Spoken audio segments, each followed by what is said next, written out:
Hi, this is Eric Keller for Ojoy. In this video, we're going to take a look at how you can work with VDB data to create effects like this erupting volcano in Octane for 3D Studio Max.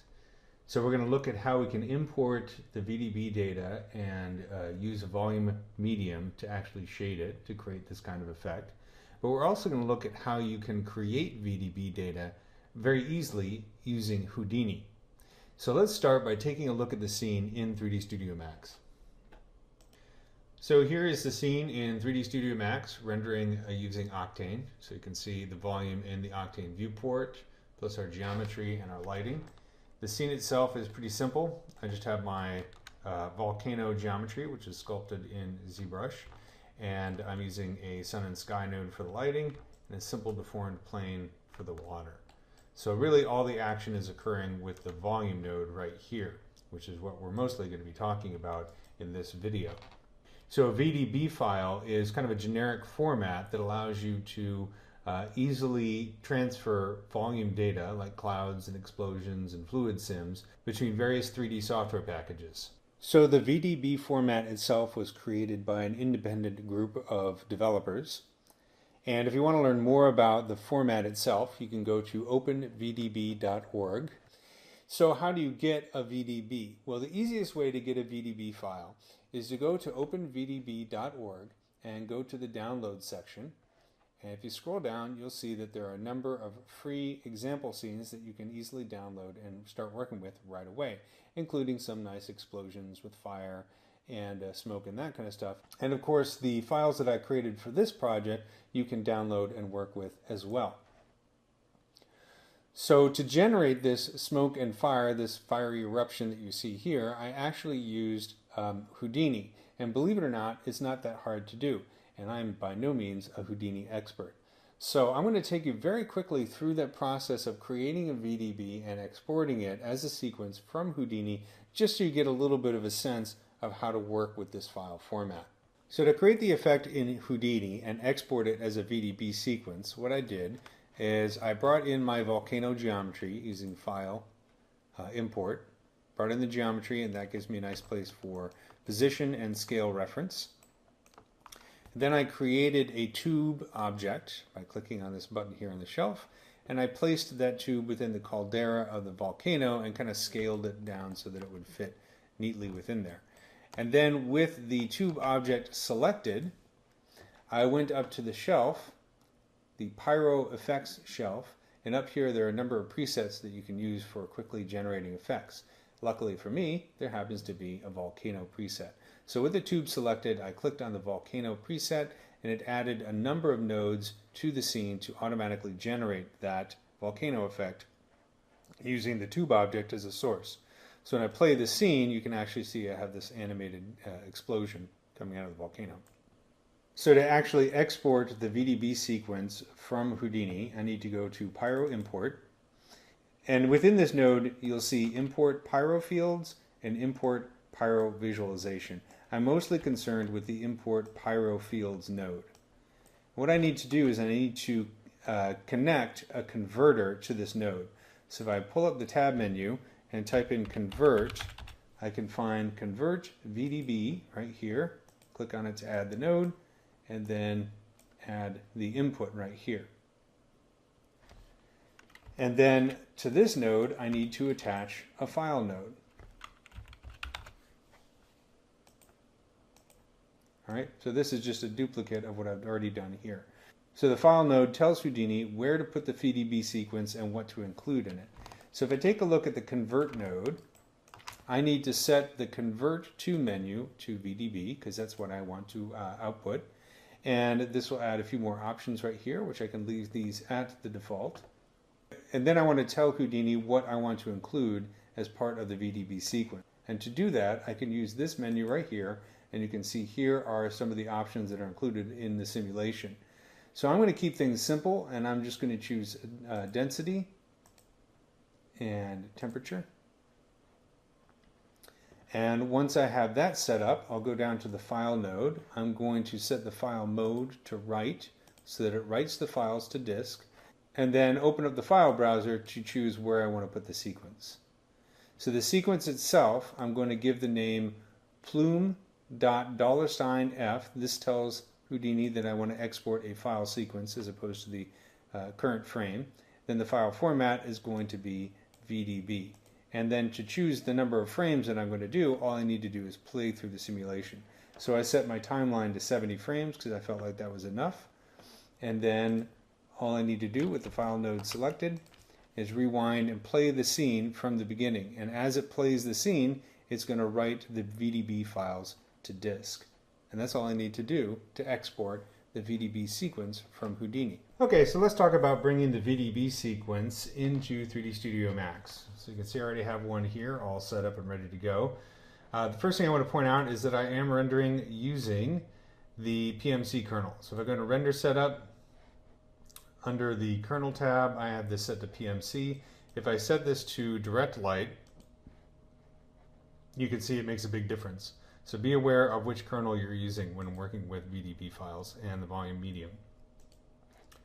Set this back to PMC. You can also, of course, use path tracing. Both of them are going to be a little bit slower than direct lighting, but you'll get much better results. So let's close this, and then I'm going to turn off the visibility of my current volume and bring in the one that I just exported from Houdini. It's actually the same one, but I just wanted to show you how to bring it in to 3D Studio Max. Let's close this for the moment. We'll go to the modifier stack here. I'm going to switch to Octane, click on Volume, and then click and drag in the scene to place it. And then let's switch over to this tab right here so that we can make adjustments. First thing I need to do, of course, is position it at the origin of the scene so it matches what I exported from Houdini. So I'll set the X, Y, and Z value to 0. And the next thing I need to do, which is the most important thing, is to, of course, actually set the VDB file. So I'll click on the VDB file button, go into the file browser and find that sequence, and I'm going to choose the last frame in the sequence. It says plume 70. That's when the plume is at its largest. And if I go into Octane Viewport, we can see it's kind of in the wrong position and it's looking very thin. The reason this is in the wrong position is that when I set up my Houdini file originally, I scaled my volcano reference up to about 50 units. So right now this is not matching the scale of the volcano. So with the volume selected, I'll go into scale and let's set the X to 50, and then it pops into the right place. So now how to make it look a little bit less thin, we need to add a volume medium node to start shading the VDB itself. So if you take a look here in the stack under channel IDs, notice I have this set to density, temperature, and density, which is kind of the default values. These channel IDs are the same ones that I exported from Houdini. So if you remember, I exported density and temperature. So make sure that these are set correctly. You can click on this little button here to choose the channel ID you want. So let's stick to density there. And then I'm going to go up here to the medium button, click on this button to bring up the material map browser, and scroll down the Octane Render nodes here and find my volume medium. So here it is, so click on volume medium and choose OK. So let's pull up the Slate material editor and let's refresh the scene materials here. So map 18, that's my volume medium. So I'll double click on this to bring it into the editor, and let's get the other stuff out of the way for the moment. And zoom in a little bit. The first thing I want to do to the volume medium is I want to add a phase setting here. This is going to determine how light reacts within the volume itself. So I'll click on the None button here. My only choice is Schlick, so I'll choose the Schlick. That adds the node. And we won't see much of a difference just yet, but this will become more important as we go forward. So we'll return to what the phase setting does in just a moment. The next thing I want to do is adjust my absorption and scattering colors. So I'm going to set the scattering color to a light gray. Again, we're still not seeing much of a change here. So I'm going to go and adjust the density and the volume step length. So let's first lower the volume step length. The lower we make this setting, the more detail we're going to see in our volume. So if I set this down to 1, So a setting of 1, we see a little bit more detail in here. If I set this down to 0.1, it starts to get quite thick. So be careful when you're adjusting this, of course, because if you set it too low too quickly, it's going to really start to make the render take a while to calculate. Let's put this to a setting of 1. We can also adjust the density. If I set this to 50 or let's say 10, we're going to get a much lower density. It's going to look more like a cigarette smoke than a volcanic eruption. So if I set this up to 500, you can see we get a little bit more density here. So between these two settings, we're already creating a variety of different looks for our volcanic plume here using the same PDB file. So I'm actually going to set this to, let's say, 0.2. Let's see how that looks. That looks pretty good. And of course, now we can adjust the absorption and the scattering. So the absorption controls how the light in the scene is absorbed by the volume, and scattering adjusts how it's scattered within the volume. So I'm kind of zooming in here just a little bit so we can see a bit more detail. If I set the absorption to a color, like let's say red, it's going to be a little bit strange because you'll see the plume turn this kind of green color. This is because the absorption, as the light passes through, it's absorbing the red color, and what's coming out of it, of course, is the complement, the color on the opposite side of the color wheel from this red color. If that gets too confusing, we could just turn on invert absorption, and then we'll get something closer to this color right here. Let's set this back to a gray color, like this. And then, of course, with scattering, we could set this to a color as well. If I set this to something like a bright green, we get a very weird looking plume here. But I just want to show you that you can adjust those colors. What I really want to do, though, is I want to leave these where they are and adjust the phase a little bit. So the phase determines whether the light is being scattered at the front of the volume where the light is hitting it, or the back of the volume where the light is exiting.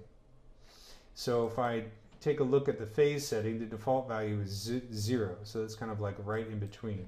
If I set this to a high value, like 0.8, we're going to see more of the light being scattered right here where the light hits the volume. If I set this to a negative value, let's say -1, let's say -0.8 actually, let's try that. You can see that we're getting more of the light scattering on this side of the volume here as it's leaving. So I kind of like something, let's try 0.5 and zoom out just a little bit so you can see a little bit more of what's going on. I'd like to add a little bit of a glowing effect to kind of suggest that there's some hot magma within the caldera of the volcano that is creating some kind of glow here within it. Let's go back to the volume medium node and click on the button next to emission, and I'm going to add a texture emission. This is going to immediately make our plume of smoke very, very bright.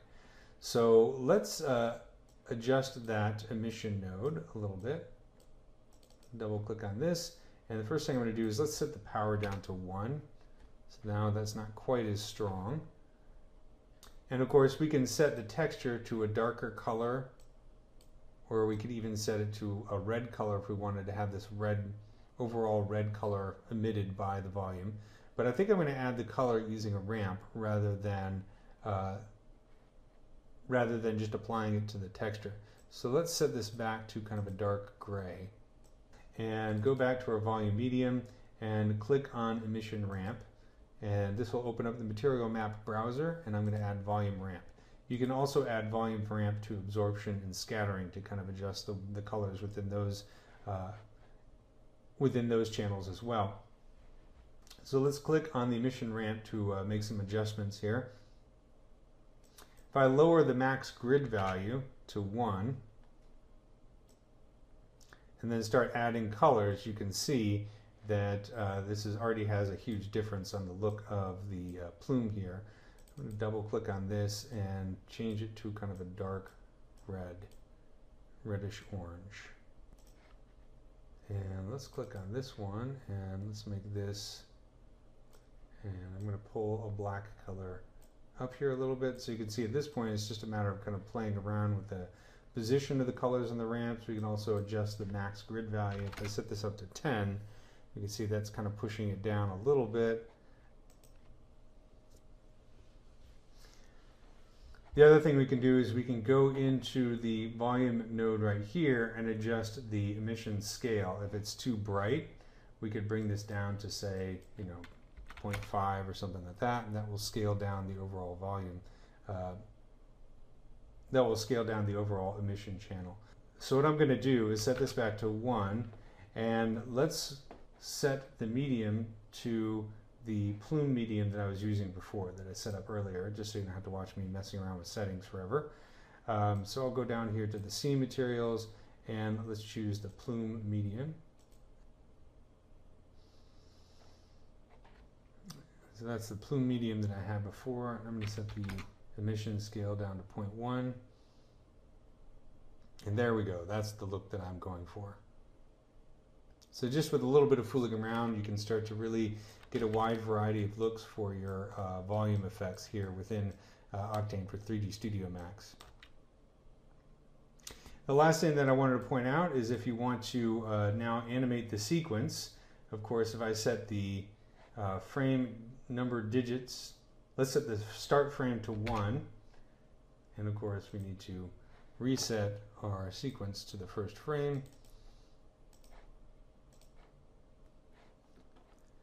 And with a little bit of coaxing and re-rendering, we can see that now we're getting an animated plume coming out of our volcano.